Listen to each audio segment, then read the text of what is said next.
SMN production দেখুন, like করুন আর share করুন, সাবস্ক্রাইব করুন। বলে বেটা শোন শোন, আমি মা বলি, তুই যদি কোনো প্রাণীর অন্তরে বিন্দু মাত্র আঘাত করিস, তাহলে ওর থেকে বেশি গোনা তোর নামায় আমলে লেখা হবে।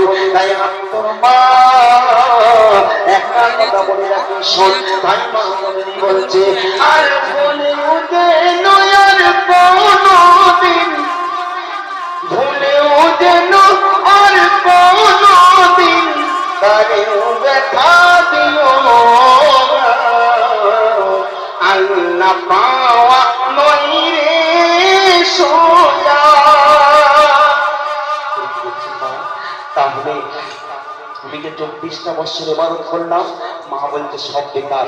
ও মিয়া, আপনি ক পয়সার নামাজি হয়েছেন, কদিন নামাজ পড়েছেন, কদিন পূজা করেছেন, 24টা বছর পরিশ্রম করে আল্লাহর ইবাদতে কাটিয়ে দেবার পর মা বলতে সব বেকার, কিছু হয়নি। মা তাহলে কি হবে? মা বলতে শেষবারের মতো আর একবার তুমি যাও। এইবারে শেষ কথা মতো মায়ের হুকুম নিয়ে শেষবারের মতো হরির জঙ্গলে যাচ্ছে। কি ঘটনা ঘটলে একটু ফলো করেন। মায়ের হুকুম নিয়ে আবার জঙ্গলে চলে যায়। দেখে এক মরা গাছ, সে তাই শুকিয়ে পড়ে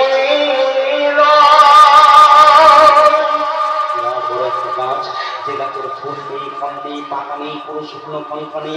ফরিদ সেই গাছের তলায় গিয়ে সারা দেহের বস্ত্র কাপড় চোপড় খুলে ফেললো। শুধু ইজ্জতটা ঢাকা, ওই ইজ্জতটা শুধু হিফাজত করে একটা হাতে দড়ি নিয়ে আস্তে আস্তে ওই গাছের উপরে উঠে পড়লো। উঠে পড়ার পর কি করছে জানেন? সে গাছের ডালে উঠে ফরিদ দুপাতে দেয় বাঁধিয়া, নিচের দিকে মাথা করে ইবাদত যায় করিয়া। নিচের দিকে মাথা করে ইবাদত যায় করিয়া। কঠোর সংগ্রাম, কঠোর ইবাদত করে উপর থেকে পা, নিচের দিকে মাথা করে আল্লাহর ইবাদতে মশগুল হয়ে রয়েছে। এমন সময় হঠাৎ করে কোথা হতে একটা পাখি এসে করে ফরিদের গায়ে পায়খানা করে দিয়েছে। ফরিদ তখন বলছে, এই বেয়াদব পাখি, তুই কি দেখতে পাচ্ছিস না আমি আল্লাহর ইবাদতে মশগুল হয়ে রয়েছি? তোর নাপাক পায়খানা করলি আমার গায়ে। একটু রাগ হয়েছে, একটু গুসা হয়েছে। রাগ করে ওই পাখি বলছে, যা চুইয়া তো মার যা। ওরার সঙ্গে সঙ্গে জ্যান্ত পাখিটা ঝটপট করে মারা গেল। তখন ফরিদ চিন্তা করলো, এটা কি করে হয়? আমি জ্যান্ত পাখিকে মরতে বললেই মরে গেল কেন? এটা কি করে হয়? আবার মরা পাখিকে লক্ষ্য করে বলছে, যা চুইয়া তো উড় যা। মরার সঙ্গে সঙ্গে ওই মরা পাখিটা জ্যান্ত হয়ে উড়ে চলে যাচ্ছে। জোরে বলো। চিন্তা করে নিশ্চয় আল্লাহর দরবারে আমার ইবাদত কবুল হয়ে গেছে। আল্লাহ পাক আমার জীবনের এত বড় পাওয়ার দেবে না, এত বড় মূল্য দেবে না। ভাইরে আমার, আজ আমরা মানুষ, আমাদের সঙ্গে যারা বসবাস করে, দেখুন আমাদের সঙ্গে যারা বসবাস করে, কুকুর, ছাগল, বিড়াল, ইঁদুর, মুরগি, হাঁস, সবাই আমাদের সঙ্গে বসবাস করে, করে না করে না? আপনি যদি মুরগিকে বলেন আ টি টি টি, মুরগি আসে না আসে না? আসে। হাঁসকে যদি বলেন চই চই চই, হাঁস আসে না আসে না? আসে। আপনি যদি গরু না যেতে চাই, তাকে যদি বলেন হ্যাক হ্যাক হ্যাক, গরু যায় না যায় না? যায়। এই থেকে পরিষ্কার বোঝা গেল প্রত্যেকটা জীব জন্তু মানুষের কথা বোঝে। আসলে আমরা এমন মানুষ, ওই পশুপক্ষীর কথা কিন্তু বুঝতে পারি না, কিন্তু আল্লাহর নিজ বান্দারা সবার ভাষা বুঝতে পারে। পরে চিন্তা করে নিশ্চয় আল্লাহর দরবারে আমার ইবাদত কবুল হয়েছে। এই রকম করতে করতে দেখা যায় এক ঝাঁক পাখি ফরিদের সামনে ঘিরে ফরিদকে তাদের ভাষায় কিচির করে সালাম দেয়। ফরিদ তাদের ভাষা বুঝতে পেরে সালামের উত্তর দেয়। আর অবস্থা আনন্দে উৎফুল্ল হয়ে গেল। চিন্তা করে আমার আম্মা জান, জননীর কাছে যখন ফিরে যাব, আমার পা জননী সব থেকে বেশি সন্তুষ্ট হবে। সময় শেষ হতে মাত্র 2 দিন বাকি। ঠিক সেই মুহূর্তে কি ঘটছে জানেন? হঠাৎ একটা কাক উড়ে উড়ে উড়ে উড়ে এসে গাছের ডালে বসে ফরিদকে সালাম দিয়ে বলছে, ও আল্লাহর বান্দা ফরিদ, আজ 2 দিন যাবত আমি দেখছি উপর দিকে পা নিচের দিকে মাথা করি তুমি আল্লাহর ইবাদতে মশগুল হয়ে রয়েছো। ফরিদ, আমি আর ঠিক থাকতে পারলাম না। আমার মনে হয় তোমার মতো আল্লাহওয়ালা নেক বান্দা দুনিয়ায় খুব কম আছে, তাই বড় আশা নিয়ে তোমার কাছে এসেছি। ওই কাকটা এসে ফরিদকে কি বলছে জানেন? আর হঠাৎ একটা উড়ে এসে ফরিদকে বলতে থাকে, উধার জ্বালাই না যায়, দাও খেতে কিছু আমাকে। আজকে সারাদিন জঙ্গলে কোথাও কিছু না পেয়ে তোমার কাছে এসেছি, আমি যেন নিরাশ হয়ে যাব না, আমায় কিছু দাও। তখন ফরিদ বলছে, ফরিদ বলে কোথায় খাবার খেতে দেব তো মাকে। আমি তো জঙ্গলে আছি, আমি কি এমন দেবো তোমায় খাবার, আমার কাছে দেওয়ার মতো কিছুই নেই। বলছে, আমি যে তোমাকে নেককার ইমানদার আল্লাহওয়ালা মনে করেছিলাম, কিন্তু এই কথা বলছে ফরিদ, শোনো, পয়সা থাকলে হজ করা যায় না, পয়সা থাকলে মসজিদ মাদ্রাসায় দান করা যায় না, সবার আগে মনের প্রয়োজন, মনের প্রয়োজন। ও ফরিদ, তোমার যদি ইচ্ছা থাকে আর বাহানাই তুমি আমায় দিতে পারবে। তুমি কি কথা বলছো, আমার কাছে কিছু নেই? ফরিদ তখন বলছে, ফরিদ বলেছো আমার কাছে দেওয়ার মতো অনেক কিছু আছে। তাই ফরিদ কি বলছে, আছে আমার মাংস দেগে খাও না তা মনের শোকে, আছে আমার মাংস দেগে খাও না তা মনের শোকে, আর চারার পিয়ার কোমলি দেখো গো বলো আল্লাহ পাওয়া নয় রে সোজা। ফরিদ সেই বলে সখী, ওরে আমার ইচ্ছা মতো তুমি খাও। প্রথমে আপনাদের বলেছি ফরিদের সারা দেহটা খালি, ইজ্জতটা শুধু ঢাকা।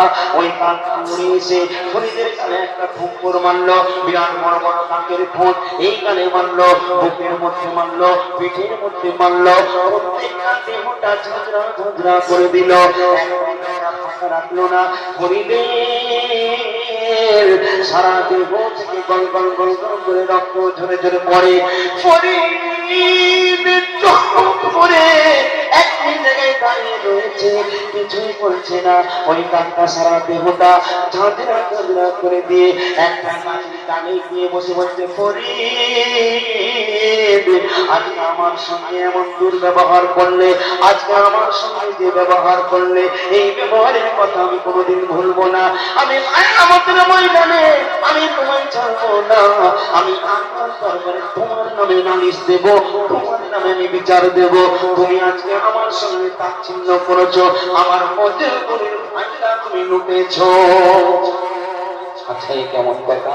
কাক ধাঁধরা ধাঁধরা করে বলছে, আমি তোমায় ছাড়বো না, আল্লাহর দরবারে তোমার নামে বিচার দেব। এই কেমন কথা? আচ্ছা আপনারা বলুন, যে মানুষটা 36টা বছর না খাওয়া দাওয়া ইবাদত করছে, তার কি মাংস থাকতে পারে? ফরিদের কঙ্কাল সার দেহ, চামড়ার সঙ্গে চামড়া লেগে আছে। কাককে যখন বললো আমার মাংস খাও, কাক এই গালে ঠুক্কর মারলো, দেখলো হাড়, চিন্তা করলো এখানে নেই, এখানে পাবো, এখানে ঠুক্কর মারলো, এখানে হাড়, চিন্তা করলো এখানে পাবো, এখানে ঠুক্কর মারলো, এখানে হাড়, সারা দেহ ঝাঁঝরা ঝাঁঝরা করে ফেললো, সব জায়গায় হাড় ঠিকলো। তখন কাক বলছে, তুমি বলতো শিয়ানা, তুমি জানতে তোমার দেহের মধ্যে মাংস নাই, শুধু আমার খুবই কষ্ট দিয়েছো, তাই আল্লাহর দরবারে আমি তোমার নামে নালিশ দেব, আর আমার মনের দুঃখ নিয়ে আমি এখান থেকে ফিরে যাচ্ছি। ফরিদ তখন তার মনে পড়ে যায়, তার মা বলেছিল, দিনে গুনাহ হবে, তার থেকে বেশি গুনাহ কোনো প্রাণীর অন্তরে আঘাত দেওয়াতে। ফরিদ বলে, অনেক মনের মধ্যে দেব না, আমার সত্যির মতো কি হয়েছে? আমার কাছে একটা সুন্দর জিনিস আছে, যেটা হলো আমার আনমূল্যতন, ওই জিনিসটা তোমায় আমি দেব। তাই তাকে ফরিদ বলছে, আর দুটি চোখ আছে আমার, দুটি চোখ আছে আমার, একটা তুমি খাও না, আল্লাহ পাওয়া নয় রে সোজা।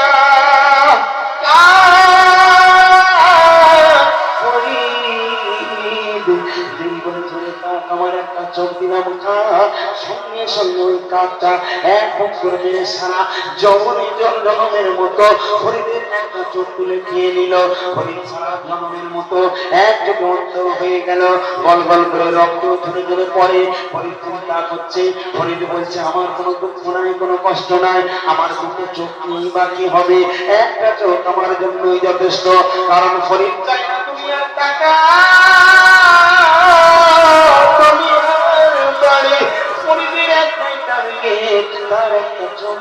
তার কর্মধারী মা, তার মা জননীকে প্রাণ ভরে দেখবে, এটাই হলো তার শেষ আকাঙ্ক্ষা, শেষ জীবনের তামান্না। তার জন্য একটা চোখ থাকলে চলবে। এবার তার সময় শেষ হতে আর মাত্র কয়েক ঘন্টা বাকি, তারপর মায়ের কাছে ফিরে যাবে। মনে বড় আনন্দ। এমন সময় হঠাৎ করে আবার পড়ে আসে। আবার 2 ঘন্টা বাকি আছে, এসে ফরিদকে সালাম দিয়ে বলছে, ও আল্লাহর বান্দা ফরিদ, ভাই তুমি তো বিরাট বড় জানি, তোমার নামে পুরো জঙ্গলে হই হই রই রই ব্যাপার, সবার মুখে ফরিদের নাম, সবার মুখে ফরিদের নাম। আমার একটা বন্ধু একদিনের উপসে ছিল, তাকে খাইতে পারো না বলে একটা চোখ পর্যন্ত খাইয়ে দিয়েছো। ফরিদ গো, আমি আরো লোক সামলাতে পারলাম না। দেখো ফরিদ, আজকে 7 দিন যাবত আমি কষ্টের মধ্যে রয়েছে, কি অনাহারের মধ্যে রয়েছে, ক্ষুধার জ্বালা, বড় জ্বালা, আর সইতে পারি না। তাই আমি তোমার কাছে বড় আশা নিয়ে এসেছি ফরিদ, আমাকে তুমি কিছু করতে দাও। ফরিদ বলছে, ওরে কাক, তোকে দেবার কিছুই নাই। এই কাকটা বলছে, ও বুঝেছি, আমার সেই বন্ধু কাককে তুমি দিয়েছো, তার সঙ্গে তোমার দোস্তি ছিল, তাই কাকটাকে দিয়েছো, কিন্তু তোমার সঙ্গে কি আমার দুশ্মনী আছে? ফরিদ তুমি আমায় দেবে না? আমি তো বড় আশা নিয়ে এসেছিলাম, মনের দুঃখ, মনের ব্যথা নিয়ে আমি এখান থেকে চলে যাব। ফরিদের মনে পড়ে গেল তার মা বলেছিল, প্রত্যেকটা অন্তরে আল্লাহ বিরাজমান, কোন অন্তরে আসার তুমি না। তখন ফরিদকে যখন বলল, কাক, মনের দুঃখ নিয়ে আমি চলে যাই, ফরিদ বলে, ওরে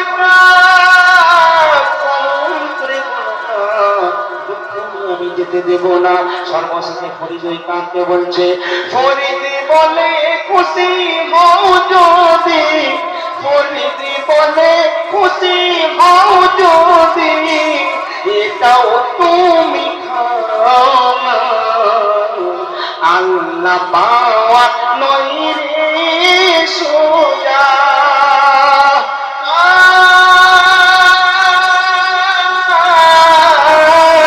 ফরিদের কথা মতো ফরিদের ওই অবশিষ্ট চোখটা তুলে খেয়ে নিল। ফরিদ ঝরঝর করে কাঁদে, কলকল করে জলের ডব ডব করে রক্ত জোরে জোরে পড়ে। ফরিদের একটা তামান্না ছিল, একটাই বাসনা ছিল, তার কিছু চাই না, তার গর্ভধারী মা জননীকে প্রাণ ভরে দেখবে। আর দেখা হলো না, মাকে মা বলে ডাকা হলো না। ফরিদের স্বপ্ন আধুরা রয়ে গেল। ফরিদ,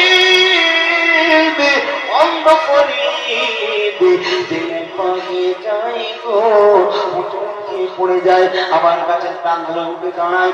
এইভাবে রাতের পর দিন, দিনের পর রাত ফরিদ চলতে শুরু করেছে। এদিকে মা, গর্ভধারিণী মা, হায়রে মা, পৃথিবীর জমিনে মায়ের মতো কেউ হবে না। আজ বলুন, মায়ের জন্য, ছেলের জন্য মা রাত ভুলে যায়, দিন ভুলে যায়, খাওয়া দাওয়া ভুলে যায়, শুধু সন্তানের হাসির জন্য মা নিজের জান পর্যন্ত কুরবান করতে পারে। এর নাম হলো মা। হায়রে মা। ভাইজান আমার, একটা ছোট্ট কথা মনে পড়ি, মায়ের কথা বলতে গিয়ে আমি এই জায়গায় আছি, এখান থেকে আমি যাচ্ছি না, একটা ছোট্ট কথা বলি। আমাদের গ্রামে, আমার বাড়ি উলুবেড়িয়া, এই উলুবেড়িয়াতে একটা লোক ছিল, লোকটার নাম ছিল জামাল। বহু পুরানো কথা তো বলতে ইচ্ছা করে। এই জামাল মায়ের একমাত্র ছেলে, বাপ নেই, মা অনেক কষ্ট করে ছেলেকে লালন পালন করেছে, ছেলের বিয়ে দিয়েছে, নিজের ঘরটাও ছেড়ে দিয়েছে। ঘর একটা, মা করে কি বাইরে উঠানে একটা স্কুল খাটিয়ে সেখানে বসবাস করে। একদিন ছেলে হঠাৎ এসে মাকে বলছে, মা বাজারের হকিকত খুব খারাপ, বাজারের হাল খুব খারাপ, আমার নিজের ছেলে খেতে পারি না, তোমাকে কেমন করে খাওয়াবো, তুমি বরং অন্য পথ দেখো। মা বলছে, জামাল তুই একমাত্র আমার ছেলে, আমি যাবো তো কোথায় যাবো? বলছে যেখানে খুশি যাও, জাহান্নামে যাও। মা বলছে ঠিক আছে, আমি তোর কাছে ভারী লাগছে, ঠিক আছে, তোরা ভালো থাকলেই আমি ভালো থাকবো। মা বললো কি, ওই বুড়ি অবস্থায় রাত দিন লোকের বাড়ি কাজ করতো, আমাদের ওখানে গিয়েও কাজ কাম করতো। আমি বলতাম এগুলো করবেন না, শেষ আমাদের কাপড় ধুয়ে দিত, বাসন বেজে দিত, মানে ধান দিয়ে দিত, তাতে করে পয়সা দিত না, লোকদের খাবার দিত। কিন্তু ওই বুড়ি নিজে যতটা না খেত তার থেকে বেশি নাতিদের খাওয়াতো। মা বলছে আমার একটা ঘর, ছেলেরা থাকতে জায়গা পায় না, আমি কোথায় থাকবো? তাই আমার এই গ্রাম থেকে ছেলেরা সুযোগ নিয়ে একটা জায়গায় ঘর করে দিয়েছে, একটু দূরে ছেলের এইখানে ঘর, মায়ের একটু দূরে ঘর। মা কিন্তু প্রত্যেকটা দিন ছেলেদের দিকে ভ্যাল ভ্যাল করে তাকিয়ে থাকে। আজকে 3-4 মাস হয়ে গেল, ওই জামাল মা বলে ডাকেনি। মায়ের বুকটা ফেটে যাচ্ছে, কলিজাটা ফেটে যাচ্ছে, আমায় না খাওয়াতে পারিস কোনো দুঃখ নেই, কিন্তু জামাল একবার আমায় মা বলে ডাক। মা বলার ভিখারি মা, জামালের মা ঝরঝর করে কাঁদে। জামাল কোনদিন ফিরেও তাকায় না, ভালো মন্দ আনে, আর বউ শাশুড়ি শাশুড়ি সবাই আছে, সবাইকে নিয়ে খায়, ভুলেও মা কিছু দেয় না। মা তবুও সন্তানের জন্য কোনোদিন বদদুয়া চায় না। একদিন শীতের রাত, ঠান্ডা কনকনে শীতের রাত, জামাল জামাল জামাল রাত 12টা-1টা বেজে গিয়েছে, বাড়ির মধ্যে ফিরেছে, দরজায় এসে টক টক টক টক করে আওয়াজ দেয়, বেগম অঘর করে ঘুমোচ্ছেন, তার কোনো সাড়া নেই, দরজা খুলছে না। একটু পরে জামাল দেখে ওই একটা চিরাগ একা গায়ে দিয়ে জামালের মা হার দিয়ে দাঁড়িয়ে বলছে, জামাল তোর বউ ঘুমিয়ে পড়েছে। জামাল রে তুই কখন ধরে এখানে তোর বউকে ডাকছিস, তোর বউ সাড়া দেয়নি। জামাল নাই সাড়া দিক, কিন্তু আছে ঘরে, তুই আমার কাছে চল। জামাল কিছু কথা বলেনি সেই দিনে।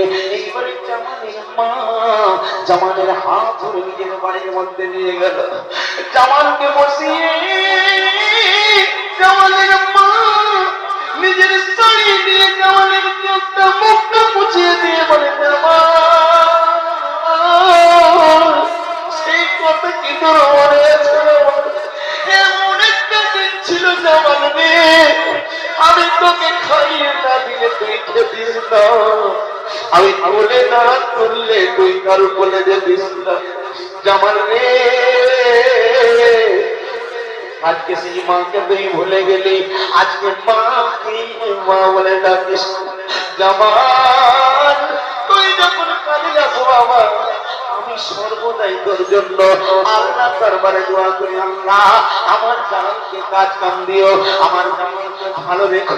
জামাল তুই যতক্ষণ না বাড়ি ফিরিস, আমি তোর মা, আমি ততক্ষণ পর্যন্ত ঘুমাই না, মা খাবার পর্যন্ত খাই না, নিজের ছেলের কাছে খাবার বলে যাওয়া। আমি কতদিন ধরে গালে গালে খাওয়াই না, আজকে বাপর গালে গালে খাও। জামালের বাবা নিজের ছেলেকে কোলের কাছে বসিয়ে গালে গালে খাওয়াই ভাইরে। একটা কথা বলি, আপনি ডাক্তার আনেন হন, প্রফেসর হন, যেই হন না কেন, যতই বড় হয়ে যান মায়ের চোখে কিন্তু আপনি সর্বদাই যেই শিশু, মা সর্বদা বোঝে এটা আমার ছোট সন্তান, এটাই আমার ছেলে। মা গালে গালে শরীরে খাইয়ে দেয়, আর জামালকে বলে, জামাল আজ এখানে তুই শুয়ে পড়। নিজের বিছানা ছেড়ে রাত ভোর জামালের হাত পা টিপে দেয় আর বলে আমার সোনার ছেলে কত কষ্ট তোকে করতে হয়, সোনার ছেলে তুই কত রোগা হয়ে গিয়েছিস। জামালের মা জামালকে খুব ভালোবাসলো। রাতটা কেটে গেল, 2 দিন 4 দিন। আমার মা পথের দিকে তাকিয়ে থাকে, সবাইকে জামাল বলে যাচ্ছে কাজে যাচ্ছে, কিন্তু মাকে সামনে দিক গেলেও বলে না যে মা আমি কাজে যাচ্ছি, এ কথা কোনোদিন মাকে বলে না। কোনো দুঃখ নাই। একদিন হঠাৎ দেখা গেল বউ বলছে যে তোমার মা আমার সঙ্গে কি ব্যবহার করেছে কি জানো? একটা ছোট্ট কথা নিয়ে বউয়ের সঙ্গে ঝগড়া হয়েছে। জামালের মা আসলে নামাজ পড়ছে, জামাল বলে কি আমার মা এই কথা বলেছে, ছুটে গিয়ে মায়ের কোমরে সেটা লাথি মারলো। মা নামাজের সিদ্ধি পড়ে গেল, সঙ্গে সঙ্গে মায়ের কোমরের হাত পা ভেঙে গেল, যন্ত্রণা শুরু হয়ে গেল। আমাদের গ্রামের জোয়ান যুবক ছেলেরা সামনে আমাদের উল্লুবেড়িয়া হাসপাতাল, আমাকে ফোন করলো। আমরা সঙ্গে সঙ্গে বললাম তাড়াতাড়ি আমার গাড়ি করে পাঠিয়ে দিচ্ছি, গাড়িটাকে হাসপাতাল নিয়ে চলে যাও। সঙ্গে সঙ্গে ডাক্তার এলো, বললো আহা এ কি করে হলো? সবাই বলছে ওনার ছেলে ওনাকে লাথি মেরে কোমর ভেঙে দিয়েছি। এবারে একজন একজন করে সব লোক জানাজানি হয়ে গেছে। কিন্তু আমি যখন জামালের মায়ের কাছে গেলাম, জামালের মা আমার হাত ধরে কেঁদে কেঁদে বলেছিল বাবা আমার জামালকে কেউ কিচ্ছু বলো না, গ্রামের লোক যদি আমার জামালকে একসাথে চর মারে আমার জামাল মরে যাবে, আমার জামাল আমাকে মেরেছে, আমি যদি মরে যাই তাও একটা কোনো অসুবিধে নেই, কিন্তু আমার বাচ্চাকে কেউ কিছু বলো না, আমার বাচ্চা আমায় তুলে মেরেছে বুঝতে পারেন না দাদা, ওর কত বুদ্ধি হয়েছে। সেদিনে চোখে পানি রাখতে পারি না, যে মাকে ছেলে এত কষ্ট দিল, কষ্ট দেওয়ার পর মা তার জন্য দোয়া করছে যে আমার ছেলেকে কিচ্ছু বলো না। আজ বুকে হাত দিয়ে বলুন আমরা সেই ছেলে। আজ আমার মাকে আমি কষ্ট দিই, আমার বাপ দিন আজ কখন পোশাক পরে না, ঈদের দিনে বাপ রাত্রি কঠোর পরিশ্রম করে সন্তানের জন্য জামা কিনে নিয়ে আসে। বাপ আমার ছেলে পাঞ্জাবি গেছে ঈদের নামাজ পড়তে যায়, বাপকে বলা ভাই তুমি একটা জামা কেনো না, বাপ বলছে এতেই আমার চলবে, কোনো অসুবিধা নাই, আমার সন্তানদের হলেই আমার হয়ে যাবে। আজকাল সেই সন্তান নিজের মা বাপকে আজ ভুলে যায়। একটা কথা শুনুন, এটা আমার কথা নয়, আল্লাহ রাসূল বলছেন, আল্লাহ পাক কোরআন পাকের মধ্যে বলছেন, কি বলছে জানেন? আর আল্লাহ বলেনি কুরআন পাকে করো মা বাপের সেবা,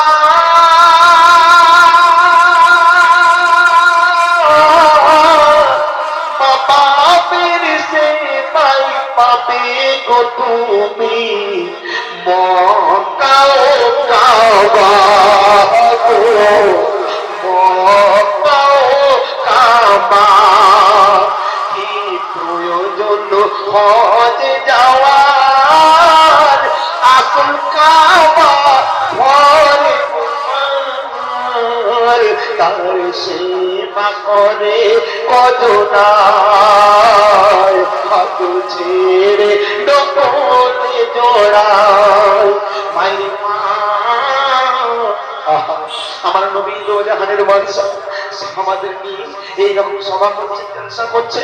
হঠাৎ দেখা গেল সেই ব্যক্তি একটা বুড়ি মেয়ে টুকটুক করে লাঠি নিয়ে আসছে, রাসূলের পাক বসেছিলেন, সঙ্গে সঙ্গে খারাপ হয়ে গিয়ে বলছে আসতে দাও, ওকে আসতে দাও।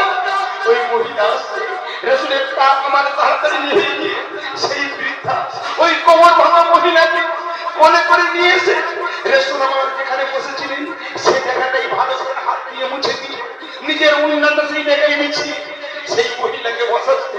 রাসূল সেই মহিলার নিজই সাহাবীরা বলছে ইয়া রাসূলুল্লাহ ইয়া হাবিবাল্লাহ, এ কি করছেন?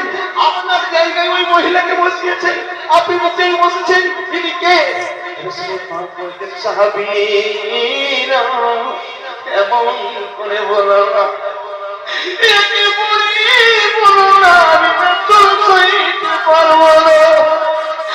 আজ থেকে তোমরা বুড়ি বলছো, এই বুড়িকে তোমরা চেনো না, যে বুড়িকে আজকে আমি এই আমার আসনটা ছেড়ে দিয়েছি, এই বুড়ি সাধারণ কোনো বুড়ি নয়, এই বুড়ি হলো আমি রাসূলুল্লাহ। এই বুড়িটা মামুলি বুড়ি না, এই বুড়ি হলো আমার দিদি উম্মে হালিমা।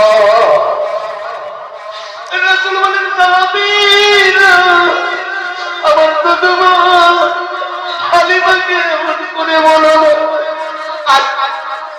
আপনার রাসূল দেখুন মায়ের কেমন সেবা করেন। নিজের জায়গা ছেড়ে দিয়েছেন মায়ের জন্য, নিজেই বসে রয়েছে। আম্মা জান হালিমাকে বলছেন, মা গো, ও আমার মা হালিমা গো, মা গো, আজকে আমি বয়ান করবো না, আমি আপনার মুখের বয়ান শুনবো। মা হালিমা, আমার রাসূলের চোখের পানি মুছিয়ে দিয়ে আমার রাসূলের সামনে হালিমা বলছে, সোনার মোহাম্মদ নেই, আমি ওই দিনের কথা কেমন করে ভুলবো। কে বলছে? হালিমা বলছে, আমি ওই দিনের কথা কেমন করে ভুলবো? কারণ যেদিনে হালিমা বলছে, মোহাম্মদ, হে আমার সোনার নবী মোহাম্মদ, শোনো, তুমি যেদিনে মক্কার সরজমিনে জন্ম নিয়েছিলে, ওই দিনে বহু শিশুর জন্ম হয়েছিল। চারিদিক থেকে খবর পেয়ে সমস্ত দাইমারা ছুটে গিয়েছিল ওই শিশুদের আনার জন্য। তৎকালীন জামানা থেকে এখনো পর্যন্ত একটা নিয়ম রয়েছে, সবাই তেল মাথায় তেল দেয়, অন্যকে মাথায় কেউ তেল দেয় না। যার কিছু আছে তাকে সবাই সম্মান করে, যার কিছু নাই তাকে কেউ দুনিয়ায় সম্মান করে না, বসে না। তো সমস্ত দাইমারা ছুটে ছুটে গেল, গিয়ে চিন্তা করলো, কারণ আরবের একটা নিয়ম ছিল যে শিশু বাচ্চা হলে মা রাখতে পারতো না, তারা নিয়ে গিয়ে নিজেরা লালন পালন করতো, আর তার বিনিময়ে কিছু অর্থ কিছু টাকা পেত। তো হালিমাও একজন দাইমা, ওনার মনটা খুব দুর্বল, ওরা যেতে পারে না, অনেকটা দূর পৌঁছে রয়েছে, পেছনে রয়েছে। সমস্ত দাইমারা এসে বরণ ছেলেদেরকে নিয়ে চলে যাচ্ছে। কে বলছে এই কথাগুলো? আপনাদের হালিমা। আমার রাসূল মুখের দিকে তাকিয়ে রয়েছে, সাহাবীরা তাকিয়ে রয়েছে, আর হালিমা বয়ান করছে কার কাছে? রাসূলের কাছে। সমস্ত সাহাবীর সামনে বলছে, তো মোহাম্মদ, আমি যখন গেলাম সমস্ত দাইমারা তখন প্রত্যেকটা শিশু নিয়ে চলে আসছে, আমাকে বলছে, ও হালিমা, ও হালি, তুমি চলে যাও, খালি কিছু পাবে না, যত বাচ্চা সব আমরা নিয়ে চলে যাচ্ছি। হালিমা বলছে, এত কষ্ট করে শাম থেকে যখন মক্কায় এলাম, কমসে কম একটু ঘুরে যাই। হালিমা বলছে, আমি যখন মোট থেকে নামলাম, হঠাৎ দেখলাম একটা লম্বা মতো ঘর, আর সেই জঙ্গলে উঠটা কি করতে জানেন? দাই হালিমা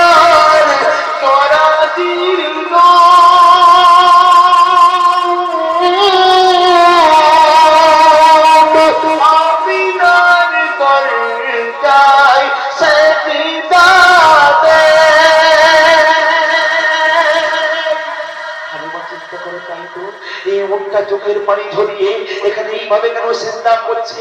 হালিমা কাছাকাছি গিয়ে দেখে লম্বা মতো একটা ঘর, অনেকটা দূরে আম্মা মুস্তাফা, শিশু নবী মুস্তাফাকে নিয়ে আম্মা জান আমিনা বসে রয়েছেন। হায় রে বাপ হারা নবী আমার, আমিনা মানে শোনান শিশু নবী মুস্তাফাকে বলছে, বাবা আজ আমরা গরিব করে তোমায় কেউ নিয়ে গেল না। হালিমা আস্তে আস্তে দরজার সামনে গেল, গিয়ে নজরটা সঙ্গে সঙ্গে আকা মুস্তাফার উপরে পড়েছে। ও ভাই, আমার নবীকে যে এক ঝলক দেখে সে ফিদা হয়ে যায়, যেটা বলুন সুবহানাল্লাহ। আমার নবীর মধ্যে আল্লাহ পাক কিয়ামত দিয়েছিলেন। ভাই আমার বলতে বলতে ছোট্ট করে আমি ওই জায়গাতেই আছি, ফিরে আসছি। দেখো এক ইহুদির ছেলে, মদিনার ইহুদির ছেলে, ওই ইহুদির ছেলেটা 18 বছর জোয়ান যুবক ছেলে, ও একদিন রাস্তায় যেতে যেতে আল্লাহর নবীর চেহারা মুবারকটা দেখে নিয়েছে।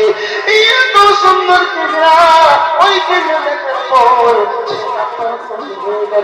আজ দুনিয়ায় যদি কোনো ছেলে একটা সুন্দরী মেয়ের রূপ দেখে ভুলতে পারে না, কিন্তু আল্লাহ মুস্তাফার চেহারা একবার দেখে আস্তে আস্তে চাপ দিয়ে দেবে, কিন্তু ওই চেহারা সে কোনোদিন ভুলতে পারে না। একটা বলেন, ওই ছেলেটা যখন দেখে নিল, এইবারে তারপর তালাশ করে খুঁজতে থাকে, কোথায় আমি রাসূলুল্লাহর দিদার পাবো, কোথায় আমি আল্লাহ রাসূলের দেখা পাবো। খুঁজতে খুঁজতে 1 মাস 2 মাস 1 বছর 2 বছর 3 বছর 4 বছর কেটে গেল। পাগলের খোঁজে, পাগলের নেই খোঁজে, আল্লাহর রাসূলকে দেখতে পায় না। হায়রে বুকের কি যন্ত্রণা, কাকে সে বোঝাবে? কারণ সে হলো ইহুদির বাচ্চা, তার বাপ ইহুদি, যারা রাসূলকে মানে না, যারা রাসূলের দুশমন। এই ইহুদির ছেলেটা আস্তে আস্তে এমন কঠিন বিমারিতে পড়ে গেল, বিরাট অসুখে পড়ে গেল। বাপের একমাত্র ছেলে অনেক ডাক্তার রোজা করলো, ডাক্তাররা সাপ জানিয়ে দিল আর তোমার ছেলের বাঁচার কোনো আশা নেই, তোমার ছেলে আর কদিনের মেহমান, কদিন পরে দুনিয়া ছেড়ে চলে যাবে। এইবারে পানি ছেড়ে কেঁদে বলে, সোনার ছেলে রে, আজকে একমাত্র আমার ছেলে, আজকে সব কিছু তোর জন্য, সব ছেড়ে তোকে চলে যেতে হবে দুনিয়া ছেড়ে। ছেলেটা রোগাটি নিয়ে হয়ে গেছে, মৌত কখন এসে তাকে নিয়ে যাবে, মালেকার মৌত এসে নিয়ে যাবে। দিন করছে, এমন সময় ছেলেটা কেঁদে কেঁদে বলছে, আব্বা গো, ও আব্বা, আমি কোনোদিন তোমার কাছে কোনো আবদার করি না, আজ আমি ছোট্ট একটা আবদার করবো, তুমি কি রাখবে? আব্বা বলছে, আমার কলিজার টুকরা রাখবো, মানে তুমি বল বল। বলছে, বাবা আগে ওয়াদা করো, আমি কথা দাও, তুমি রেগে যাবে না, তুমি রেগে যাবে না। আব্বা বলো, আমি যেতে চাইবো, তুমি দেবে। আব্বা বলে, তোমার ছেলে রে,